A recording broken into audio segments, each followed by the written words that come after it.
All right, welcome everyone. My name is Priya. Welcome to another webinar today in Abhyas series. Our topic today is rebranding ourselves for a better world tomorrow. I am your host today, and with us we have three amazing esteemed panel members. We have Oge, Oumila, and Valerie. Welcome all of you three joining us today. Welcome to our lovely audience. So please do use the Zoom chat to share with me, where are you all dialing in from? So I'd like to introduce our theme for today. So this session today that we are running deepens our awareness of key global challenges. This includes environmental sustainability and inclusivity. Social responsibility begins within ourselves, shaping the positive change within ourselves, which will then have an impact on our future generations. So these webinars that we have together, they're designed to bring together a community of like-minded individuals so that we have a platform where all of us have this opportunity to expand our awareness of the topics that are set here by Abhyas. These webinars, however, are not designed to provide solutions to participants, but we might discuss tools, techniques along the way, depending on how the discussion unravels. So Abhyas has a vision and a mission, much like every other organization. And our vision is, through the application of experiential knowledge, Abhyas envisions a paradigm shift in society's perspective, equipping it with the ability to face challenges as is. And our mission is that Abhyas is committed to helping equip individuals with equal opportunities by providing professional training to impart courses on mental well-being, creating a better future for themselves and for humanity at large.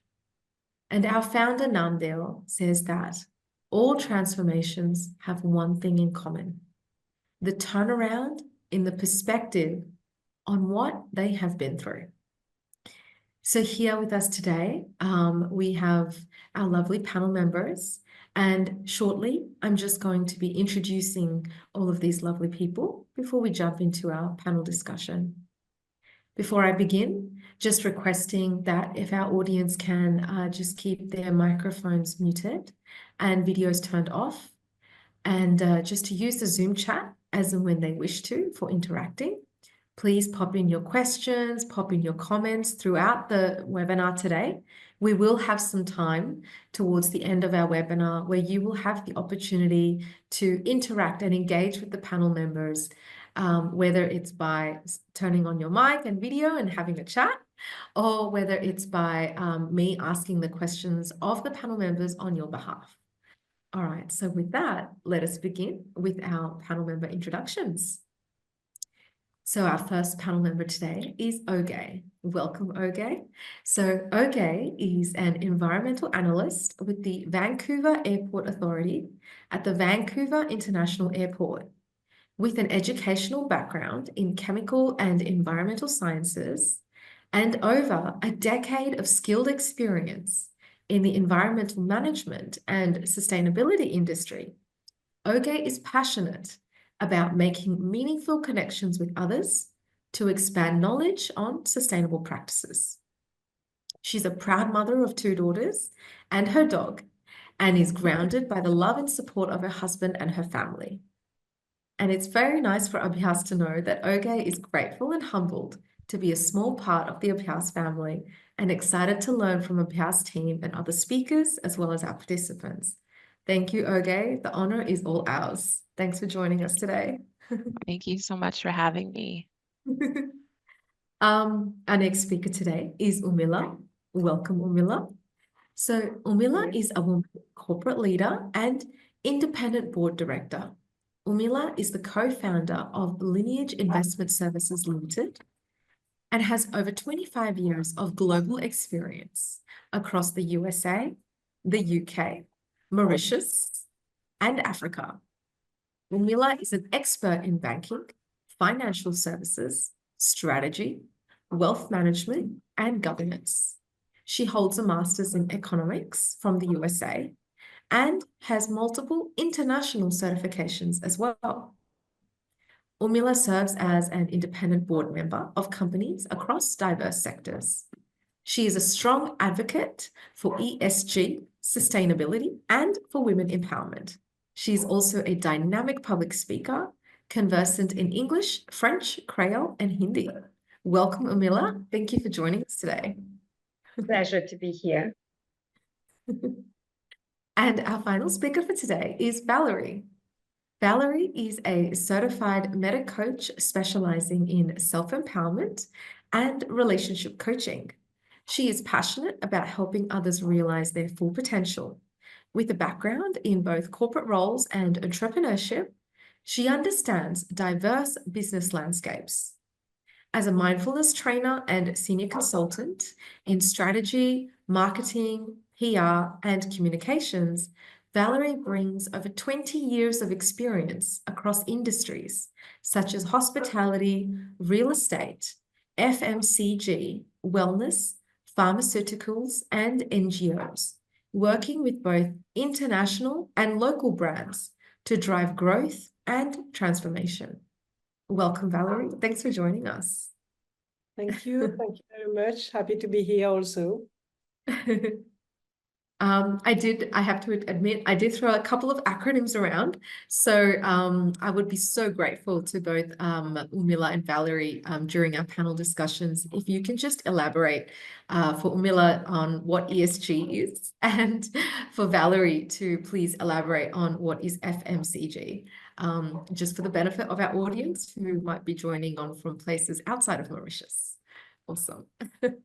So before we head into our panel discussion today, I'd love to ask our participants a question. So, lovely audience, please go ahead and pop your answers into the chat box. And don't worry about having to think too much about it. Really see what resonates with you, and then put just a couple of words or a sentence or so in the chat box to this question. What is one thing that comes to mind when I say the word environment? So go ahead and pop in your answers there. Just take about 10 to 20 seconds, not too long. And then we're going to move on.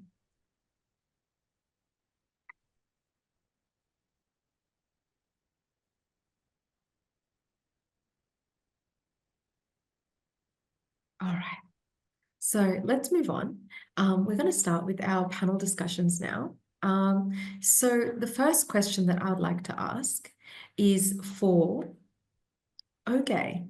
So Oge, I'd like to ask, how can we effectively address environmental issues and promote sustainability? Thanks, Oge. Hey, thanks, Priya. First, I'd just like to thank you for having me, Priya, and the Abhyas family. It's an honor to be here, and I appreciate being part of this panel today to provide my insight and to learn from all in attendance. And I'd like to acknowledge that I work and learn on the ancestral and unceded territory of the Musqueam people. So how can we effectively address environmental issues and promote sustainability? So from my perspective, I think that authenticity is a key component to effectively addressing any issues and promoting anything, because if you are not truly invested or passionate about whatever it is that you're trying to teach others or support others on, it might it might come across as being inauthentic or not really caring about what you're trying to teach. So I feel that being authentic, really diving in and learning as much as you can about sustainability and the environment to ensure that you have as much knowledge as you can muster to be able to share that and provide the support to others in order to learn from you. And it's important to also understand that everybody learns in a variety of ways. So delivering this information in as many forms as possible is beneficial, so that you can reach as many minds as you can, because we all think differently, we all process information differently. And it's also important to understand different types of barriers and behaviors that are associated with whatever environmental sustainability practice that you're trying to enforce on people or help them learn. I take this because I'm responsible for providing outreach and education to business partners and tenants in the airport. And we find that when we learn about the barriers and challenges that our business partners are faced with, we can navigate these and address them head on when we understand them from the beginning, when we're trying to foster a learning workshop or any kind of educational content. And also, this is something that is key for me when learning and promoting any kind of new initiative within my team, is building trustworthy relationships and having open communication. I feel that when people trust you, you have a higher likelihood to promote the things that you are trying to teach and to promote environmentally sustainable practices. Having good communication with your audience, with your friends, family, those that you're trying to support is so key, because when we build trust and you show that you believe in what you're promoting, people will trust that what you're saying is actually coming from an authentic place. And that helps with having people understand where you're coming from and leading them to change certain behaviors so that we can live more sustainably and promote others and share that like mindset, so that we can all contribute to building a more positive environment for us by ensuring we're making decisions that are based on sustainability and living in a way to promote those behaviors beyond us, within our families, friends, social circles, or at work. Thank you, Oge. Beautifully said. I absolutely agree. It does begin with us. It does begin with us being authentic with ourselves, being connected with ourselves. And we realize that actually everything that we have around us, from the food we eat, the water we drink, to, when we walk on land, when we go for hikes. So here in Mauritius, very lucky and fortunate to be surrounded by mountains. And so we realize that everything that we see, we are all connected with everything. And the more we understand and have that awareness of ourselves and that we are connected, we know then that our behaviors, our actions, our conduct is going to impact others as well. And so when we are ourselves aware of this, then we're more able to more naturally and authentically, like you said, Oge, be able to promote it. Because ultimately others will see the change that is happening within us, and that is a way that it will inspire others. And this is why our founder says, and we need to be that change that we want to see in the world. We only have one planet. We don't have another Earth. We don't have another plan B. This is all we have. And so this is such a crucial point in all of our lives, all across the world, that we become more aware of ourselves so that we can effectively address the challenges we're facing in our environment. Yeah. Thank you, Oge. Very well summarized. Thank you. Yeah, it's exactly what I was saying. Thank you. With that, I would really love to hear from our next speaker, Oumila. And I'll happily ask the same question as well for you. So how can we effectively address environmental issues and promote sustainability? Thanks, Oumila. Thank you, Priya. I'd like to start by thanking you, Priya, and Abhyas for having me on this very inspiring topic, which is how we can rebrand ourselves for a better world. And the world starts with the environment that we live in. So how can we effectively address environmental issues and promote sustainability? Everyone is responsible for the environment. Each individual can play an a very important role, can play his and her part in taking care of the environment and in promoting sustainability, starting from home, to work, to schools. Everyone can be involved in taking care of the environment, in learning, and also in promoting it in practical ways or through education or advocacy. We should all ask ourselves, how can I contribute? What is my part? And how can I rebrand myself so I can take care of the environment? Like Oge rightly said, it starts with trust and how we can brand ourselves and be authentic. Everyone can be authentic in the way that they can contribute. I would give some examples in my world where I have, in the past few years, rebranded myself to focus more on sustainability, specifically sustainable finance. In my world as an independent director and a sustainable finance specialist, I actively foster ESG. I will explain what ESG is. ESG essentially means environment, E for environment, S for social, and G for governance. And I promote these practices through the institutions where I sit as a board member. I also promote green and sustainable finance and investment through financial institutions and other organizations. I would like to stress here the importance of the financial services sector in climate change.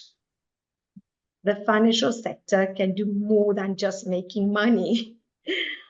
It can play an important role actually in mobilizing capital to support activities, organizations, individuals, and communities to adapt to the effects of climate change, and in supporting long-term social and sustainable goals. I'd like to also share a little statistics here. The World Bank estimates that between $5 to $7 trillion would be required every year to achieve the United Nations Sustainable Development Goals by 2030. So what can organizations do to address climate change? Organizations must reduce bias towards short-termism in decision-making. They must focus not only on profit and shareholders, but also on the environment, the society, and the community at large.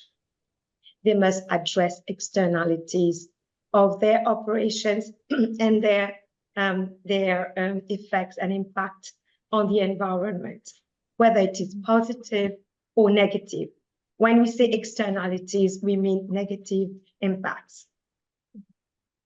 So finally, in the words of McCartney does not need an introduction, but I will still mention who he is. He's the UN, United Nations Special Envoy for Climate Action and Finance. He was a former governor of the Bank of England and now the Prime Minister of Canada. He mentioned in his words, until every professional financial decision takes climate change into account, it will be difficult to achieve the objectives of the Paris Agreement to maintain climate change to 1.5 to 2 degrees. So the financial sector and financial services sector, where I actively operate, plays a very important role. And my part, is to foster more investments and efforts towards green and sustainable initiatives. Thank you. Yes, yeah, very, very interesting point there, Oumila. Like, you know, I myself have come from a social background. So, back in Australia, I was working in child protection policy, family domestic violence policy, and spent a lot of time, you know, working with Indigenous communities as well. And I just really, you know, learned on something very new today about the impact that financial sustainability has on our environment. And please do correct me if I'm wrong, but being more financially stable is actually going to change the way we fund our projects that are actually in support rather than in detriment of climate change and the way the world is heading environmentally. And so yes, And also, I would add that yes. financial stability depends on the environmental stability.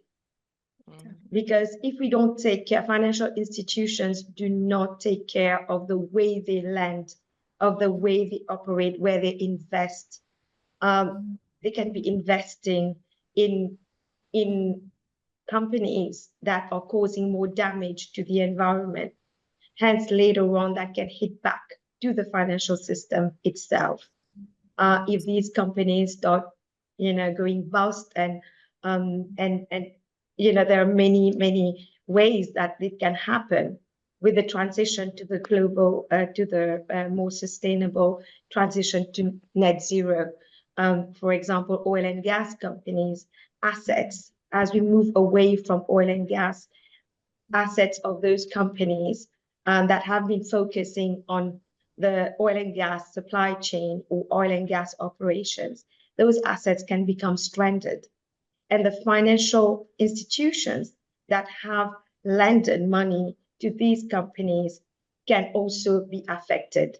And hence the whole financial system can come to a halt if it happens that, this transition is going in that direction, and it has to go. So what in the financial markets, in our world, we talk about is climate-related financial risk.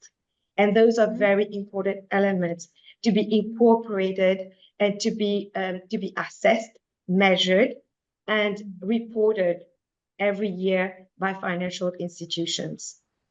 It is very important that we know where we are, the impact that we are making on the environment, and how we can sustain the environment and the businesses eventually. So making profits and taking care of the environment should be on the same bottom line. Objective should be the same. There is no way we can now think either I make profit or I take care of the environment. It has to go hand in hand.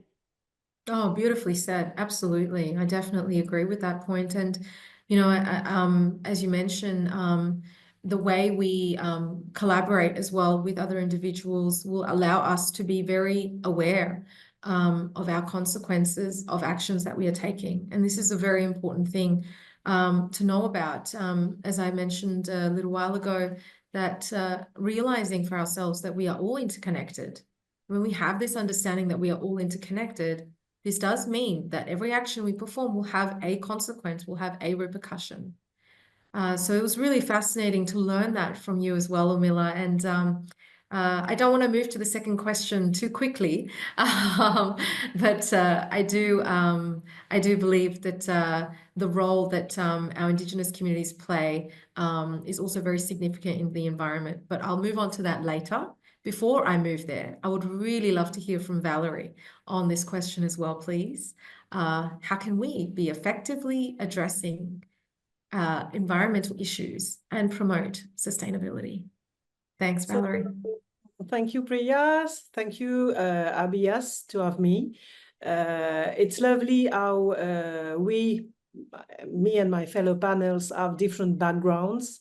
And I like this diversity because this is what creates, some sort of unity.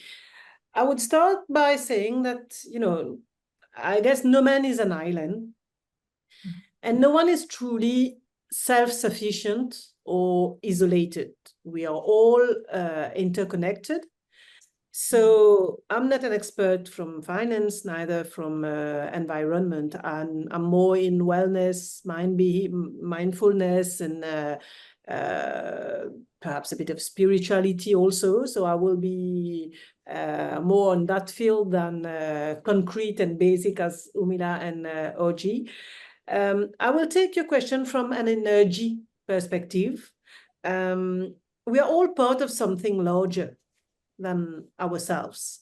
So it's really important to be inclusive and to integrate everything, because as you said just before, everything that we would do will have an impact on the globality. So according to Gert Hofstede, some of you might know him because we learn about his dimensions in management studies. He's a Dutch social psychologist who says that to understand cultural difference in society as a whole, we need to take and to understand different dimensions. So there are a few different dimensions. You've got the power distance index, you've got individualism towards collectivism, uncertainty, avoidance index, long-term and short-term orientation, indulgence versus restraint, and last but not least, masculinity versus femininity. And this is on that point that I would like to stress. Beyond the gender issues, this dimension really describes the distribution of emotional roles between these two energies. So, for example, in masculine societies, there's a preference for achievement, assertiveness, material success, and the world has been too much on this masculine trend, sort of. Just look at our ecology. I mean, the world is suffering, and we really need urgently to balance it with feminine qualities. And by feminine qualities, what I understand is collaboration, cooperation, empathy, quality of life, inclusion, kindness and benevolence, caring, more of meaning than performance. So for me, emotional intelligence, for example, and compassion and intuition are things that are very important and that are probably not really put into light compared to achievement, success, etc., the masculine part of it. I facilitated recently also a panel with the certification Great Place to Work, and we did have leaders that really stressed on the beginning today in Mauritius of this approach, meaning that, for example, even when we measure it in companies in terms of KPIs, we need to look on the qualitative KPIs also, and not only on the KPIs being key performance indicator, the quantitative only. So it's very important to balance both sides, because we are complete with our masculine and femininity in one same person and beyond gender. For example, if I am someone who's very controlling, etc., I have this masculine side in me, and we really need to focus a bit more on the feminine side. May we be a man or a woman. So this is my point of the question. Thank you, Valerie. Very, very interesting perspective there. I really do like that. And you know, I feel that there's this real interconnection between, we talked about earlier, we talked about education, and then we talked about profit versus environmental sustainability. And now we talk about masculine and feminine energy and how the two need to work in a balance. And so it appears to be that the environment that we look at today, there is an imbalance between these energies. There is an imbalance between being a society where we are constantly producing more and more. It's like as if we've become a society of consumerism. So it is really an opportunity for us to come back and see that it's cyclical in nature. Whatever we give, we get back. And if we don't have that balance, if we don't have that collaboration, that compassion, it will continue to take us in the direction of a place or an environment that's not easy to sustain for our future generations. So thanks for that, Valerie. So with that, let's move on to our second question. Our second question is, what does inclusivity mean to you? And how can we actively foster it? Oge, I'd like to hear from you on this one first, please. Thanks. Okay, great. So what does inclusivity mean to me? I feel that inclusivity is very important, and a way to do this is by actively listening, and including the thoughts and feelings and ideas of everyone at the table, everyone who's involved, everyone you communicate with, respecting and honoring differences between those that we interact with, learn from, and communicate with. We all know in this world there's a plethora of cultures, religions, ways of living, thinking, and making changes. And being respectful of these differences is so important because, we are all human. We can all find common interests or things that we care about to make meaningful connections. But, we also need to be aware that our differences is what make us unique, make us the people that we are, make us have the ability to connect and create change and create impact at a grander scale. So fostering it, the key to this is respect. Absolutely. Respect and understanding that we're all unique. And by acknowledging our differences, it shows that we care and appreciate what we can each offer to one another. So being mindful and thoughtful of these differences and being open to learn from one another and embracing when there are disagreements or when you may not agree on certain things, and not using that as a negative interaction, but using it as an opportunity to expand your mind and learn from one another, because we each think and learn differently, as I mentioned. So our perspectives are also varied and can be, and can open us up to learning and seeing things in different ways. So inclusivity is just simply just being open to take in as much information as you can so that you are able to make well-informed decisions to support your life, support your family, communicate with your community, and make positive impacts, and ultimately, help foster meaningful connections and foster a way for us to work together collaboratively and in a way that promotes, a dynamic culture, a dynamic way of thinking, and a dynamic way of supporting one another. Because if you are not including everyone and leaving people out of things, that's not a way to show that you care or show that you are, open to learning what the possibilities are out there from others that you may not be comfortable or familiar with. And it's also ensuring that we are supporting and having the appropriate infrastructure, programs, policies in place to support marginalized voices, because we all need to be included, and those who have been historically marginalized we need to make sure that these people are at the table as well and their voices are heard, and that we support these voices to being heard.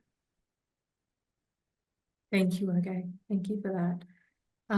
I'd like to hear from Oumila next, actually. Just mentioning the same question for you as well. Just waiting for it to come up on the screen. Yeah, there we go. Yes. Thank you, Priya. Thank you. What a lovely question. What does inclusivity mean and how we can actively foster it?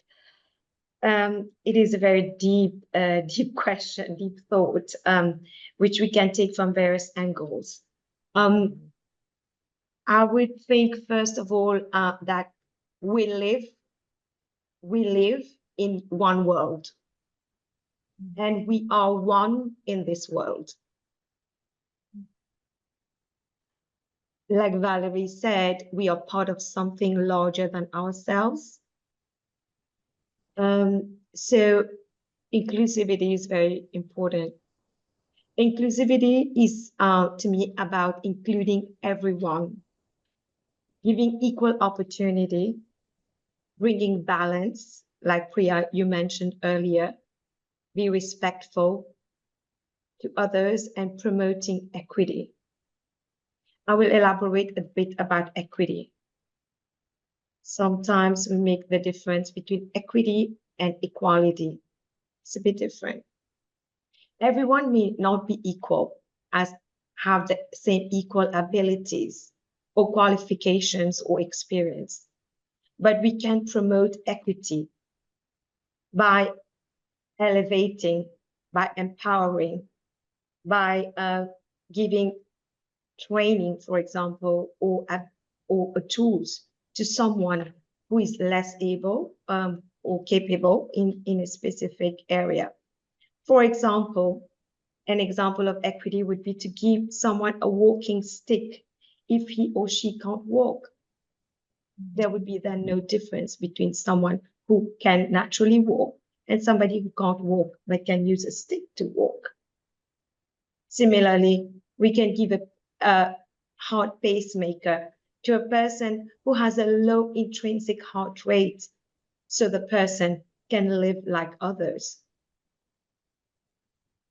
Inclusivity also means including all voices and accepting others' opinions and decision making, something that I live and breathe every day in my role as an independent director on companies' boards. We include everyone's opinions, variety of opinion, diversity of opinions. Diversity is something that Valerie also mentioned earlier. It's very important as it makes us grow with the differences that we have. And including diversity on boards, in communities, in many setups, really helps societies, communities to grow. Inclusivity also means not being judgmental. It is very easy for people to be judgmental and to observe and have a critical mind. Critical mind isn't too bad, but we should not judge for the sake of judging. We can appreciate differences, but if we judge, we don't include, we exclude. Our society can be more inclusive with less judgment. By having more diversity again and having an open mind, we can promote inclusivity and inclusion and embrace its benefits in our companies, in the communities that we are, and even at home as a family, and promote the capabilities and the opinions of every member of our family, embracing everyone so they can all contribute to a better society, better environment, and a better world. That's all I have to say. Thank you, Oumila. Very well said. Thank you. Yes, so interested now in hearing from Valerie on this question, please. Over to you, Valerie. Thank you, Priya. I think that, ladies, you said it nearly all. Inclusivity means acceptance of diversity. In Mauritius, for example, we have the chance to live in diversity since we were very young. We are rich of the different cultures without even realizing. I mean, when I was small, I did eat chocolate for Easter, put little lights for Deepavali, and wish Eid ul-Fitr to our Muslim friend and Kunshi Fak Choi to our Chinese. I mean, it's sort of natural for us, but it is not in other countries. We can see a lot of wars on different cultures and non-comprehension to its difference. So inclusivity is acceptance of difference, and difference is race, age, abilities, religion, sexual orientation, gender. I mean, it can be a lot of difference. So inclusion is also to promote, like Oumila said, equity more than equality. So it's providing the necessary and adapted resources to support so that everyone gets equal chance to succeed. It is not giving a bicycle to an handicapped person. It's adapting the bicycle to him. It is not giving an adult bicycle to a child. It's giving a child bicycle. So it's really adapting the resource and support so that everyone have this equal chance. Also, inclusion is recognition of different needs and challenges and how we're going to address it. Inclusion is also accessibility to all. Very often, minorities can not have accessibility physically to places. Inclusion is also in the representation, the voices, as it was said before, in the collaboration, in the empowerment. It's really to have safe places in order to be our authentic selves without discrimination, harassment, or any form of exclusion. So how do we foster it? Once again, it has been said a lot of time during this webinar, through respect. And in order to respect different people, we need to understand them. Mm-hmm. So there's a part of education in it. And then we need, of course, to be open, blank slate, blank sheet, and to be willing to be out of our comfort zone, because the other one will be different from our upbringing, our education, our beliefs. And we need to listen actively and to understand that it can have another perspective. So this openness and willingness comes from education. And I was happy to learn recently from a friend that there is a program at the MGI where they learn about the different cultures of Mauritius, because Mauritian cultures is a mix of all those cultures. And I think it's the start point. Because very often in Europe, in France, for example, that I know well, there's a lot of problem because they try to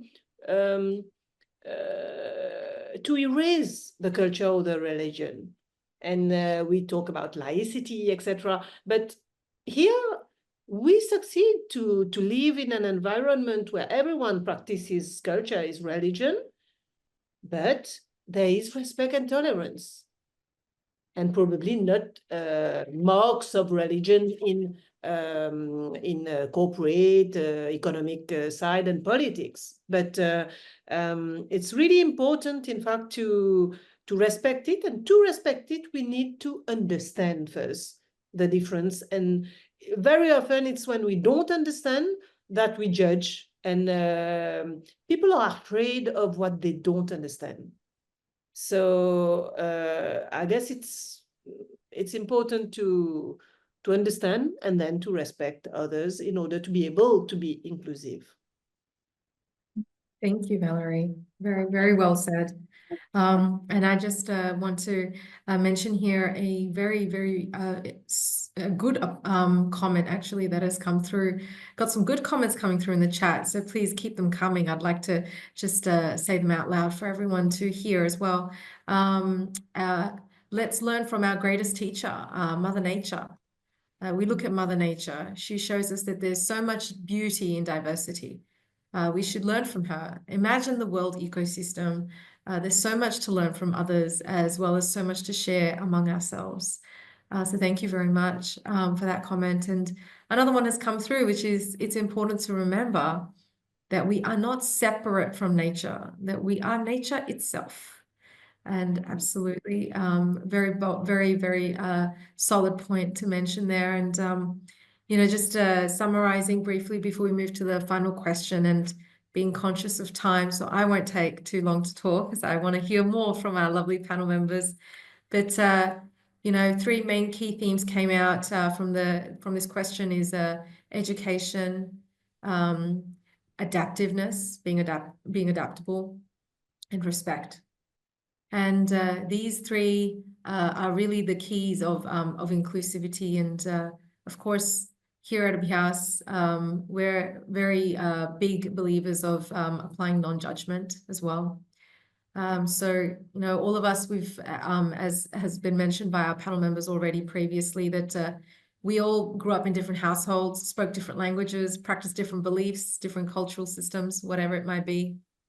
But it's really about as you go out there in the world and you meet other people and they don't have a belief system or they don't have a culture or they don't have something that looks like what you have. That is an opportunity there for you to actually look at your belief system and ask yourself, is this something that I should get in the way, let it get in the way of being inclusive of this other person? What if there's an opportunity there for me to learn from this other person? It can only expand our perception. And the more our perception is expanded, the better we can sustain our environment. So that's all I'll mention on that one. And so with that, we'll move on to the final question for this afternoon. And so our question is just, how can we cultivate inner harmony and reconnect with our core values? So I'd like to hand over to Oge, please, for this one first. Thank you. Okay, thank you, Priya. Yeah, this one is a really great question. Inner harmony. So for me, I believe that taking care of yourself, taking care of your mind, your body, your soul, prioritizing yourself when you can, and doing the things you love as often and as much as you can. We need to do our best to enjoy the short life that we each have. And I know that this is easier said than done, especially for those of us who have demanding careers, relationships, partnerships that require attention, children, dependents, all of the responsibilities that come with this life. However, taking care of yourself is paramount. It's so important in order to be fulfilled within yourself. I'll be honest, I'm currently struggling with this right now. It's not easy to put yourself first. However, it's so important to make sure that you do what you can to just feel at peace, feel good about yourself, and be proud of what you've accomplished each day, no matter how big or small your accomplishments are. Reward yourself. Have positive self-talk. Ensure that you are doing what you can to continuously learn, expand your mind, learn something new. It's also a way to cultivate inner harmony is not only thinking about yourself, of course, thinking about yourself is important, putting yourself first, but also giving back, supporting others, volunteer, support your community, spread the love that you have for yourself and others when you can. Because, of course, you want to fulfill yourself and take care of yourself and make sure that you are good within. However, if you're not supporting others and spreading that mindfulness, spreading that love, you know, I feel like there's so much love out there to give and share with others. You can't keep it all for yourself. Of course, foster it for yourself to build strength and build who you are, but you need to also make sure that you save enough to give to others as well so that we can support one another and help others see that while they're taking care of themselves, it's okay to just give a little bit as well, because that can also foster that inner peace that you need. It's so rewarding to be able to support one another and volunteer and show the world how to love one another. Practicing gratitude, same kind of thing, being thankful to yourself and also to others who have given support to you in the ways that they could, and at times when you needed it more than others. And it's, these things might seem daunting, especially if you're not the type of person to put yourself first or go out into the world and volunteer. And that's okay. Just take small steps towards goals to improve yourself and learn yourself and foster that inner being that you are. Take small steps and do things that you're passionate about, because they can absolutely be related to the environment to foster sustainability and promote sustainability. But it really should just be something that you're passionate about, something that is personal to you and that you can continue to promote in others as well.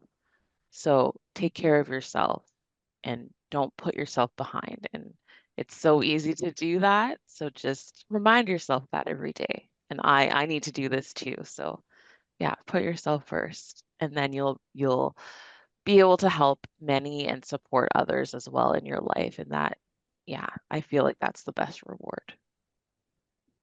Thanks, Oge. Thank you. I'd love to hear from you, Oumila, on this question as well. Thank you.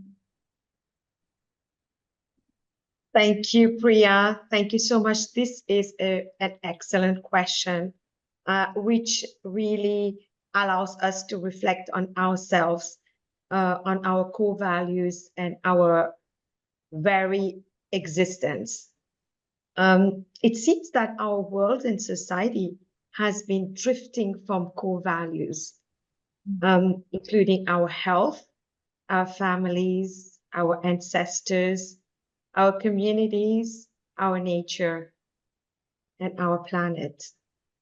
And above all, also just like Oge said, on ourselves. In today's world, we are facing numerous challenges: environmental, technological, geopolitical, health, and economic risks more than ever before.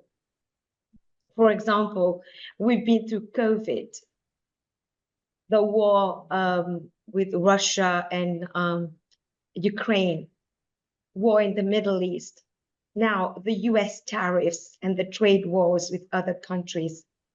This is causing anxiety in the markets and in people's lives in every way possible. Even if people don't feel it now, they may feel it later and very soon, with the expected rise in the cost of living. It is really causing a lot of anxiety at national levels as well as individual levels. How do we mentally navigate while staying still and not let our emotions be taken over by the turmoils?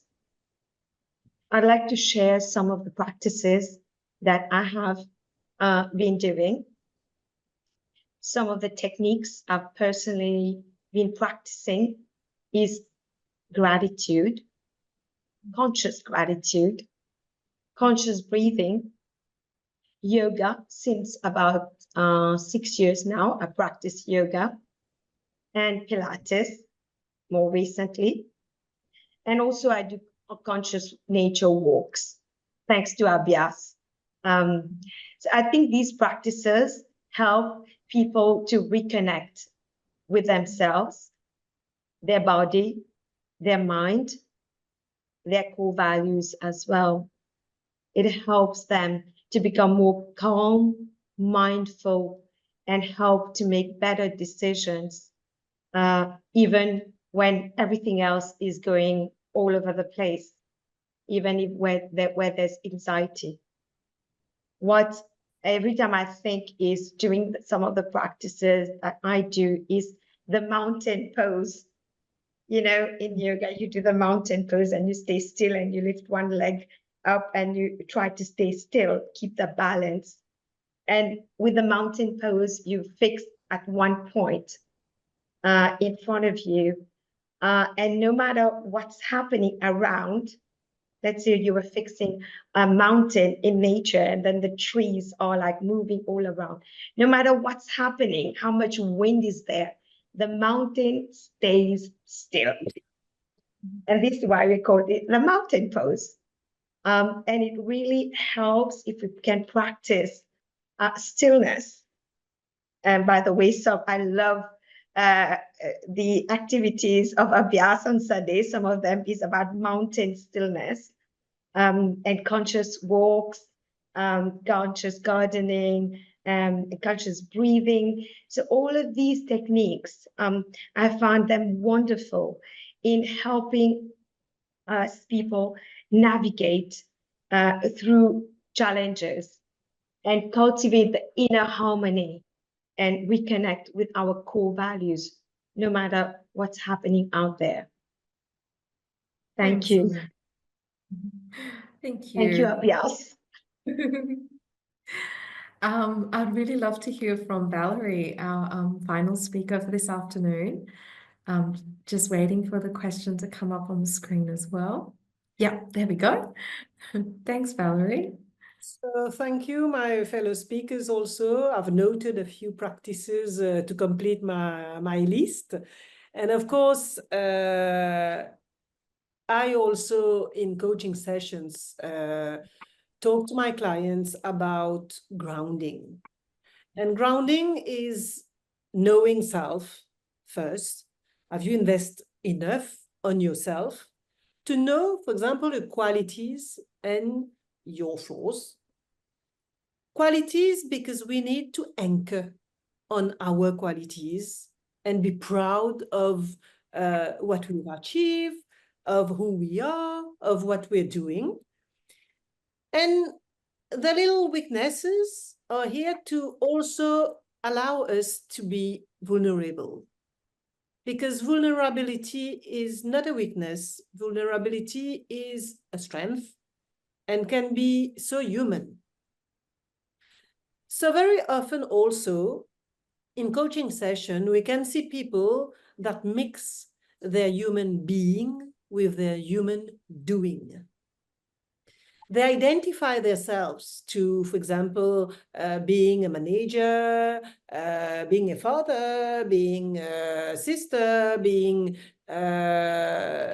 one of those roles that you have in society. And so often, even I have someone who is a big CEO and is looking for going on retirement soon, is completely lost because he's identifying completely to his role, and he needs to reinvent himself to know who he will be after he resigns, for example. So it's very important to distinguish, in fact, between your doing and your being. You can have a good day and a bad day. So sometimes we have a day where the doing is not very terrible, but another one where we are very successful. We did a lot of things. We're proud of ourselves. But that's doing. We need to foster and to work on our being. And what is the being is what is, the bottom of the iceberg, you know? It's everything that's your values, from your education, everything that can be also your intuition. Sometimes you enter a room and you can feel that there's something not okay, or you can feel energy, etc. So unfortunately, in the modern world where everything is very busy, etc., we've forgotten to ground ourselves and to listen to our body, how we feel, how we can have those intuition. We are too much in our head, we are thinking, and the thinking pollutes, in fact, our intuition. So it's very important, of course, to have those grounding exercises. So it was said before, yoga, breathing, gratitude. Very often I like to focus on the 5 senses, you know, when you're somewhere, just to observe, to hear, to smell, really to refocus on the senses, because it allows us to be here and now. And the here and now allows us also to be mindful and to really reconnect to our core values. So this is what I would say to complete what my fellows have said. Thank you, Valerie. I just want to, I've got my attention on the chat, and I can see a really very deep and profound comment has come through in the chat, which is the tree aims for the sky, but it does not neglect its roots. So that's come through from one of our participants. So thank you for sharing that one. Oh, I just feel today's session is such a feel-good session. I think some beautiful things have been said by all of our lovely speakers on this last question. We talked about gratitude. We talked about being grounded and how being in nature allows us to have that experience of being grounded, because we actually realize how interconnected we are, how just like we have been formed by all of the elements of the earth, we will return to that as well someday. And so everything that happens outside is happening to nurture us. It is happening for us. And when we come in with that attitude, that is how we are able to foster more gratitude for ourselves. And it's a cycle. The more grateful we are, the more grateful things we attract in our lives. And I really loved what our speakers said today about connecting and being. The more we can connect, the more we can be in nature, the more we return to our roots. We return to our core values. We come back to who we are meant to be. We align more with our purpose and moving away from always doing and labeling, which is where society is at the moment. We're always labeling ourselves with what we do and what we have from a materialistic perspective. Look, I'm not seeing any questions that have come through in the chat, and conscious of time. So what I might do is use this opportunity to, again, thank all of the lovely esteemed speakers here today. Thank you so much for joining us and for sharing your wisdom, for sharing your perspectives. It's been a really beautiful session. Like I said, it's been a feel-good kind of session. I'm very grateful to our attendees who came as well today. And just a few things I wanted to say before we close for today. Please do feel free to reach out to our contacts through LinkedIn. Our webinar today has been proudly hosted by Abhyas, and I will be sharing, of course, the LinkedIn page for accessing all of our Abhyas events. And of course, if you want to learn more about Abhyas, whether you are based here in Mauritius or living somewhere else in the world, please do get in touch with us here at Abhyas. We're always looking to hear from lots of lovely people. We have some amazing events coming up, and I'm just in the process of putting them into the chat. Our first event that we have coming up is full moon meditation. So I'm hoping that that is going to load. If not, I will just paste it from here. All right. So this is a very special event that we have once a month here in Mauritius. Sorry for those who are overseas. This one is not hosted online. This is an in-person event. And the event is an opportunity to be grounded in nature. We hold this actually outside in our, we have a cow shala, we call it essentially. We have cows.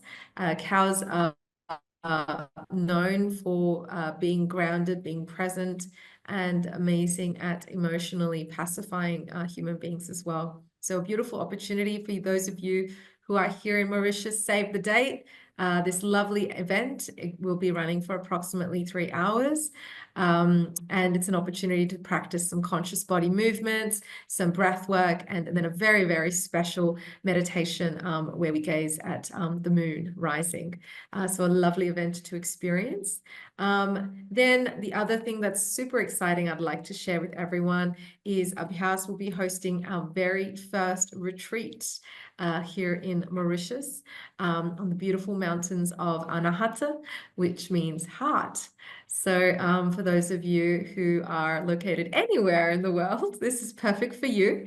This is a 3-night, 4-day retreat. You can combine it with a lovely tropical adventure in Mauritius as well if you wish.